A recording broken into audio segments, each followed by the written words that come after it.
Family કેમ છો બધા મજામાં? ગુડ મોર્નિંગ, જય દ્વારિકાધીશ. તો અત્યારમાં જો આપણે નાહી ધોઈને ફ્રેશ થઈને ઝાડ નીચે બેઠા છીએ, ચા પાણી પણ પી લીધા છે અને હવે વરસાદને વાવાઝોડાથી તો અમે ટાળી ગયા છે કેમ કે ઠંડી ઉઠતી જ નથી અને વાતાવરણ આવું નવું.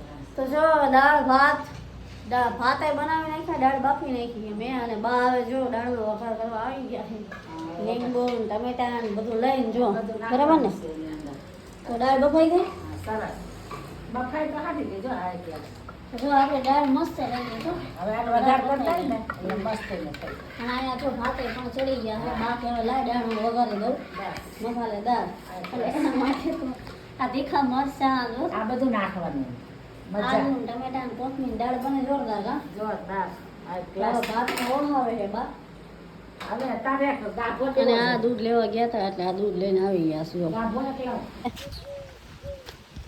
ઉરિયા હાલા તો હવે જો તડકા જેવું આમ બરફ થઈ ગયો છે ને એટલે બાયા નાવા ધોવાનું કામ લઈ લીધું. જો ચાલુ નળીએ જ બાકી હું હવે નાહી લઉં. આમ જો અત્યારે આમ તડકા જેવું થયું હતું ને પાછા વાદળા થઈ ગયા છે.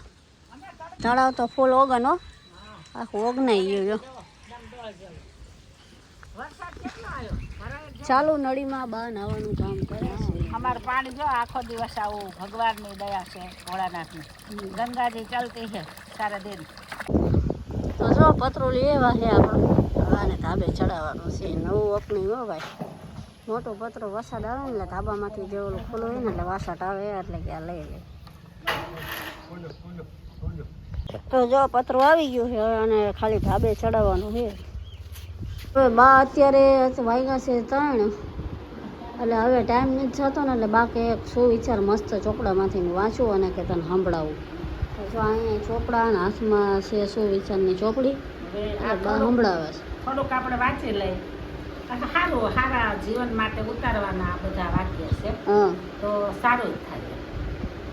ભાવ વિનાની ભક્તિ ભજ્યા છતાં નકામી, ભક્તિ વિનાનું જીવન જીવ્યા છતાં નકામું, ભણતર વિનાનું ભણતર ભણ્યા છતાં નકામું, મેઘ વગરનું ચોમાસું વાદળ છતાંય નકામું, પાણી વિનાનું સરોવર ઊંડું છતાંય નકામું, જેમ ખાતર વિનાનું ખેતર ખેડ્યા છતાંય નકામું, તેમ અંકુર બી વાયા છતાં નકામું, દીકરા વિનાનું કુટુંબ બોળું છતાં નકામું, નીતિ વગરનું લેવું નકામું, સમજે એને કહેવું નકામું, કોઈના ઘરે જાજાદી પડ્યું રહેવું નકામું, ભાવ વગર ભેટવું નકામું, કામ વગર જાવું નકામું, ભૂખ વગર ખાવું નકામું, નીર વગર નાવું નકામું, એમ સુર વિના ગાવું નકામું, પરદેશની પ્રીત નકામી અને કાયર સામેની જીત નકામી, મહંત વિનાની બઢી નકામી, સમય વિનાની જીત નકામી, હળદર વિનાની કઢી નકામી, અને જેવી વહુ ના સમજે તો એ સાસુ વઢી નકામી, પરસે વિનાના પૈસા નકામા અને પારકા પૈસે જલસા નકામા. તો જો બાયો સરસ મજાનો સુવિચાર સંભળાયો છે. અને હવે આજનો વિડીયો અહીંયા પૂરો કરવી તો વિડીયો ગમે તો લાઇક શેર ને સબસ્ક્રાઈબ જરૂરથી કરી દેજો. બા દરરોજ એક આવો સુવિચાર સંભળાવશે બરાબર ને. અમે જેમ કે ભગવાન આવશે.